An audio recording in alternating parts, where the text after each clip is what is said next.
All right, we're ready for part two. We're going to talk about story parts when reading. So this is important to know and to better understand when you're reading, how you're reading something, what you're reading, okay? So first of all, we're going to start with our character. Now, character, you guys probably know, it's just who is in the story, right? So the hero, the bad guy, there's bigger words for that, but we won't start with that now, right? So characters are just who's in the story, right? Setting is just where.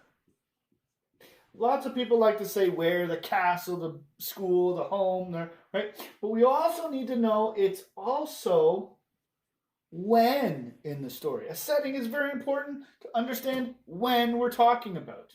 So with that, we can use our understanding to know when. It's not always told to us, but we can guess it. So maybe it's in the past, maybe it's now, maybe it's in the future. You don't have to have a specific time or year for a lot of things, okay? A lot of stories don't tell you, right? Now, we also need a problem or a conflict in the story, right? Without a problem or conflict, what happens in the story? Evan and Raymond go to school. They have school, they go home, the end. It's a really boring story, right? So conflict or problem is really important to have a what in our story. What's the problem? What's the conflict? It's really the thing that we're having that makes it exciting, right? There's different kinds of problems, but you'll get into that later, okay? So then we get into rising action, because if we just fix the problem right away, it's also not very good. So we have to have some more problems, more complications, right? So that way we have rising action. And rising action is just where we make the problem or conflict more difficult, or more problems that are related, okay? So just more what? Who, what, where, when? I keep talking about details, and it's really, really important because it keeps showing up. Climax, again, is also a what at this point, but it's also a how. All right, we'll talk about how later. It's the big part of the story usually, and we're going to talk about why it's so important, but it's where they solve the problem, right? And then we have a resolution. Again, it's a what and a how as well, right? How does it end? Okay, what happens at the end? All right, so a plot is just these parts of a story to make a story. So the plot is just what happens out throughout the story, who's in the story, and the setting. So a plot's just a big overall part, okay? And these are the details for our plot, our story. But then we have a theme. What is a theme? Well, theme is why. We had all the other ones, who, what, where, when, how. We needed a why. A theme is the why. Why are we telling the story? Well, we want to learn something. Usually it teaches a moral to the story, especially something like a fable. Now, a fable is a children's story with maybe talking animals that's really short. It likes to teach a lesson, like the Three Little Pigs, like Goldilocks and the Three Bears, like Little Red Riding Hood, or the Rabbit and the Turtle.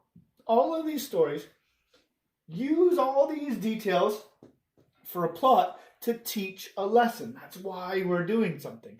And that theme is also related to the climax and the problem. So the problem should be a problem that relates to your theme, okay? So once you know a theme, it's very much easier to understand, how is this a problem? How is it more complicated? And then how do they fix the problem? Because the climax is maybe not when the good guy beats the bad guy. That's very exciting. But that's not always a climax, because climax where they use the theme and understand the theme. So maybe they understand how to beat the bad guy. That's actually the climax. The beating the bad guy is no longer important after that, because they know how. It's no longer difficult. Or when they realize what they did wrong. That's a climax, right? So for the rabbit and the turtle, the rabbit, the problem is that he thinks he's the best and he becomes really lazy. The rising action, he gets lazier and lazier as the race goes on. And then the climax is where he realizes he's lost the race. Not when he gets to the end of the race and sees the turtle there. He realizes what he's done wrong. So the resolution is the finishing of the story where they talk about what happens after the climax and they realize what happens. So sometimes the most exciting part where the good guy beats the bad guy, that's still part of the resolution. It's when he realizes, the good guy realizes he can beat the bad guy. That's the climax. So theme is a really important thing to understand. So I'm going to read a story. Now, it's this story that I've given you guys. Okay? It's called The King and the Mouse. Now, Evan, I want you to try and read this on your own. Right? But you can follow along too if you need to. For Raymond, you follow along. Okay? There's a lot of it I think you can read. There's just a few words, which I'm going to show you later. Okay, that you might not know. So, The King and the Mouse. Are you ready? Sitting back, relax. Okay, so, The King and the Mouse. A long time ago, there was a very powerful king who lived on top of a mountain in a huge palace with 1,000 rooms. The king was a great general, army leader, who'd fought many wars and won countless battles. After long years of fighting, he'd finally sent all his enemies far away to the four corners of the earth. Because the map is on four corners, so that means go really far. Along with his brothers and his two young sons, whom he believed were secretly plotting to take over his empire. He now had everything a man could want. A magnificent home, beautiful clothes made from priceless silk, cases of gold and silver and jewels, fine foods and wines from all around the world, and yet the king was not happy. He spent his days in the palace, walking from room to room, talking to himself, trying on different clothes and jewels, and new foods from countries he'd never heard of. But nothing could please the king. Nothing could take away his sadness. One day, the king sat alone in his bedchamber and began to cry. Suddenly, from under the king's bed, crept a young mouse who'd asked him, "My king, why are you crying?" "Oh, mouse," the king howled, "I have made a prison of my own palace. I have no one in the world. I have banished my enemies and have only these four walls to talk to." "But what of your family?" said the mouse. "Your brothers and two fine sons, where are they?" "They too have left the kingdom," the king cried. "I believe that they're all against me. And in my anger and mistrust, I have sent them all far, far away." The king wiped away his tears so the mouse wouldn't see him cry and said, "But how could you understand? You're just a mouse." The mouse looked up at the king in his sadness and shook his tiny head. "I understand completely, my king," he said. And then he told his story. Now here's where we stop for our first part of the story. Can you find these 6 things? I want you to find the king is words or phrases in the story that says the king was a military leader. There's something in the story, I maybe give a hint, that says the king was a leader, so in charge of an army. He was suspicious of his family. Suspicious. I want you to underline it, right, in the story. He wore expensive expensive clothes, so very nice clothes, right? He sent his enemies away. His enemies lived at a great distance from him, and the king was depressed, meaning sad, right? So I want you to find that, underline that in the story, because those are all key parts to our character, right? So it's really important that we know our character, right? The king, right? We also know the problem, right? But what is the problem? The king is sad and he doesn't know what to do, right? And there's more problems. He can't think of what to do. He's so sad. We're going to learn about the more problems of the story and the climax in the second half. But first, I want to know, can you raise your eyebrows? Can you slap your thigh? Can you stomp your foot? Now, what do those mean in a story? What do these actions mean? Why would somebody do them? Right? So it's really important we understand actions in a story as well, right? So I want you to, before we continue, I want you to think of what the mouse will say to the king. So I want you to pause now and think of 3 things you could see that the king will say, or the mouse will say to the king. Ooh, the 3 things the mouse will say to the king, right? And we'll see if you're right after. So pause. Okay, now that you're done pausing, we're going to continue the story. It's magic. All right, so part 2 of The Mouse Tells a Story.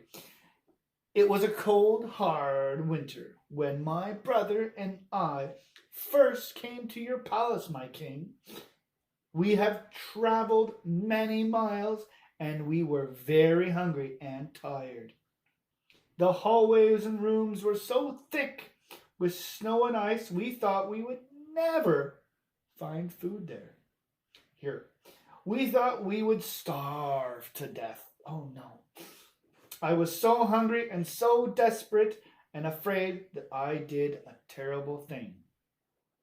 One day, as I was out searching for food, I found a great big lump of cheese in the kitchen. It was the size of a football. It smelled amazing and shone brightly like the sun. I tasted it and it was delicious.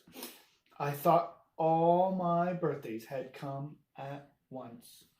Right? Without thinking, I immediately took it and hid it in a box under my bed where no one, not even my brother, could find it. When he asked if I had found food that day, I lied and said I hadn't. It wasn't long before my brother smelled the cheese and followed the trail of cheese crumbs coming from my bedroom. He waited for me to leave for the day. Then he came into my room and stole the lump of cheese from me to feed his family. The king heard the mouse's words, raised his eyebrows, slapped his thigh, and stomped his foot. You can't trust anyone these days, he shouted. Did you take the cheese back and send your brother away? No, my king. I told him to keep it. Oh. You did what? The king shouted. I told him to keep the cheese, said the mouse. At these words, the king stood up. He walked around the room. He said, but why? I don't understand. I had to decide what was more important to me, said the mouse. Cheese, said the king. No, my king. Family, said the mouse. My family is more important to me than any food. I can't face the future without them. Really? Said the king. Yes, family is the most important thing for mice and for men, my king. We must stay together, or we will not survive. The king nodded and leaned forward and looked into the mouse's eyes. So, to keep your family together, you were able to forgive your brother from stealing from you? He said. Actually, it was I who asked him for forgiveness, said the mouse. But why would you do such a thing? Said the king. Because it was the right thing to do, said the mouse. I had enough food to last 10 winters, but never thought to share it with my own brother and his hungry family. My selfishness and fear of losing the cheese had made him steal from me. The king stopped walking and sat down on his bed. I understand, but what can I do? Ask for their forgiveness, said the mouse. And say I made a mistake? I can't do that. I am the king. I don't make mistakes. True, it won't be easy, my king, but it would be worth it to have your family back with you again, said the mouse. But I haven't spoken to them in 10 years, said the king. Then all the more reason they'll be happy to hear from you, said the mouse.